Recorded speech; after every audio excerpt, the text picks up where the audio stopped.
We're here, open up the fantasy bar for week 10 in the NFL with 6 of my favorite plays for you on FanDuel and DraftKings, including one team I want to load up in a great spot this week. One correlation play on the other side as a run it back option. Couple of running backs I love this week. One in the mid-range, one I want to spend up on. And of course, my favorite play on the entire slate, who looks like maybe overlooked this week by the DFS crowd. Who we talking about? Only one way to find out. It's time to belly up to the fantasy bar.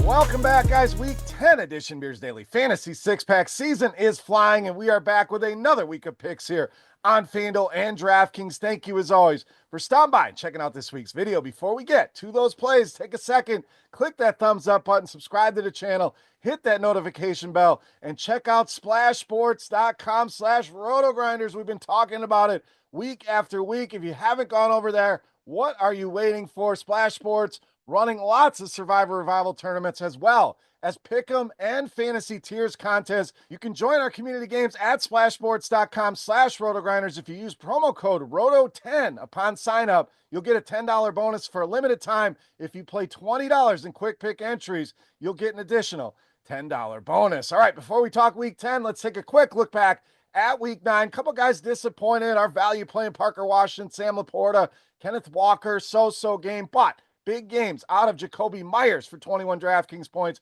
Bijan Robinson also hitting that 21-point mark. And our beast of the week, Jalen Hurts, going for almost 30. Congrats to our beast of the week contest winners. Your shot to win coming up at the end of the video. All right, let's jump into week 10 here, and let's start at the running back position with James Conner of Arizona. Now, lots of interesting and intriguing running backs on the slate this week, but I think Conner, sneaky good spot here against a Jets team that has really struggled against the run. The Jets given up 111 or more rushing yards now in 7 of 9 games. And if you look at over just the last 4 weeks, we're talking 149 rushing yards per game. Conner coming in with that questionable tag should help lower some early build ownership.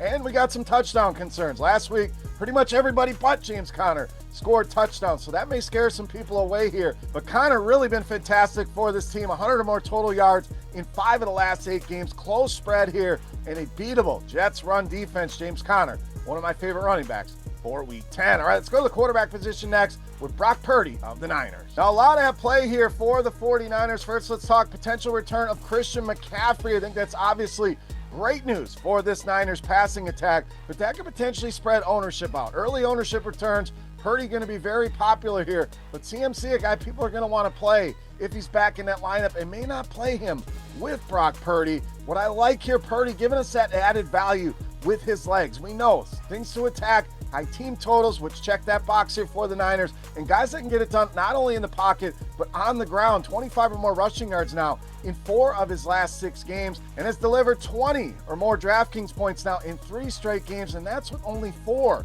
total touchdown passes over those 3 games. So the floor, very, very stable for your cash games. The ceiling game, I think, is coming here, and this could certainly be that matchup. We mentioned that team total over 28. Tampa Bay has already given up 4 top 5 DraftKings points performances to the quarterback position.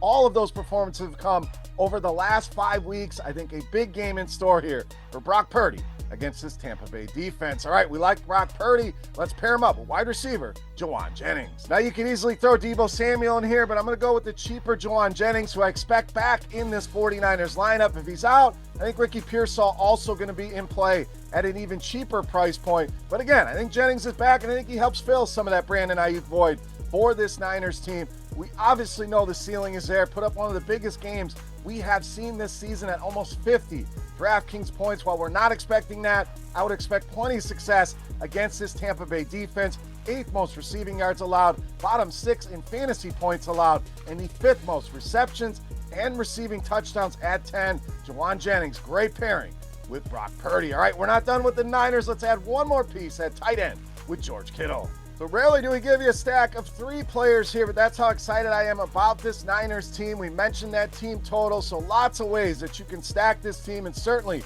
going to be a foundation of my builds here, but I don't want to leave out George Kittle, who has been absolutely fantastic at an awful tight end position. They've woken up recently, but it's Kittle that ranks top 2 in receiving yards, yards per route run, and leads the entire NFL with 6 touchdowns so far on the season, and it's given us that bankable floor. We talked about it with Purdy. In cash games, you're looking for that floor. In tournaments, we're looking for that upside. He provides both. As for that ceiling, 20 or more DraftKings points now in 4 of the last 7 games, and Tampa Bay has been awful against the tight end position. We're talking bottom 3 in receptions, receiving yards allowed, and fantasy points allowed. I think George Kittle in for a smash week against the Tampa Bay Bucs. All right, let's go to the other side of that game with some value at wide receiver with Sterling Shepard. Now, we like the Niners. Why not take a piece from the Tampa Bay side? Obviously, no Mike Evans, no Chris Godwin here. Cade Otton been fantastic. He's in play. You can make a case for Rachaad White or Bucky Irving, but I like Sterling Shepard here, who has been a reliable weapon here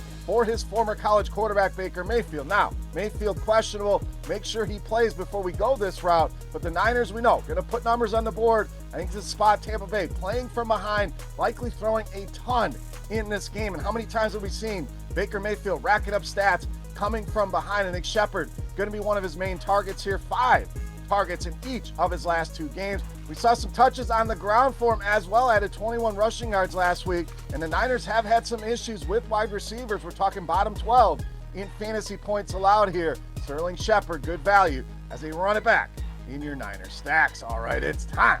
Take a look at my favorite play. Before we do that, let's continue our Beast of the Week contest. Very easy to play. All you got to do, click that thumbs up button, and thank you for that. Head to the comment section and guess fantasy points on DraftKings for my Beast of the Week. Whoever's guess is the closest, you're going to win your choice of a free month of RotoGrinders Premium, a free month of Scores and Odds Premium, or we'll send you some free RotoGrinders swag. All right, let's wrap up Week 10 with my favorite play. You know, Matt's Beast of the Week.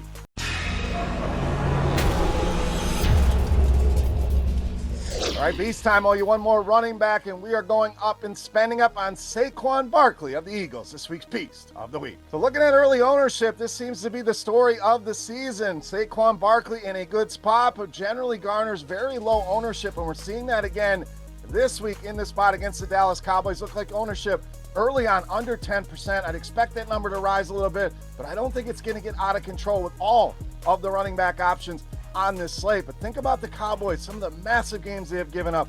Alvin Kamara, Derrick Henry, second most fantasy points allowed to this position, second most rushing touchdowns allowed at 10. And Barkley, outside of Derrick Henry, providing the biggest ceiling at this position, has already given us 4 games of 29 or more DraftKings points, 3 of those games at 36. The Eagles likely in control of this game. No Dak Prescott for the Cowboys. They should be able to do whatever they want, likely playing with a lead in this one, and we likely see a big dose of Saquon Barkley. I think he goes over 30 DraftKings points again this week, making him easily my favorite play on the board in this week's Beast of the Week. All right, guys, that'll do it for our Week 10 six-pack. As always, any comments, questions, or feedback, you know where to find me. Hit me up in that YouTube comment section or on Twitter at Beermakersfan. Don't forget, your guess, Saquon Barkley's fantasy output on DraftKings for a shot to win some free RotoGrinders Scores and Odds Premium or some free RotoGrinders swag. Splashsports.com/RotoGrinders. What are you waiting for? Go check it out. Use that promo code ROTO10. And my Pints and Picks video back once again this week. 2 prop bets I love for Week 10. Make sure you check that out over on our Scores and Odds YouTube page for RotoGrinders.com. I am Beer saying salut, guys. Thank you so much for watching. Best of luck here in Week 10. And we'll see you next time. Thanks for checking out our videos. Don't forget to subscribe to this channel for more DraftKings, FanDuel, and other DFS content. And you can check out our daily live show schedule on RotoGrinders.com/videos.